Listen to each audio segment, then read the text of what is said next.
Puspusa ng paghahanap ng Department of Foreign Affairs sa 4 na Pilipino na nawawala dahil sa lindol sa Myanmar. May balitang pambansa si J. Mark Dagala ng Radyo Pilipinas. J. Mark? Inaasahang magsisimula agad ang Philippine Interagency Contingent na ipinadala sa Myanmar para tumulong sa search, rescue and retrieval operations doon.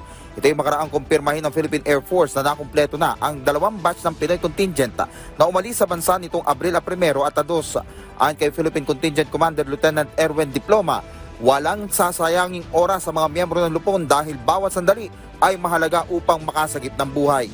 Binubuo ang Urban Search and Rescue Team na mga kinatawan mula sa AFP, BFP, MMDA, DENR sa pakikipagtulungan sa pribadong sektor. Habang magbibigay naman ng serbisyong medikal ang mga kinatawan ng Department of Health sa pakikipag-ugnayan ng Office of Civil Defense. Samantala, nagdodoble kayo na ngayon ng Department of Foreign Affairs para mahanap ang 4 na Pilipino na inihinalang na trap sa gumuhong kondominium sa Mandalay City.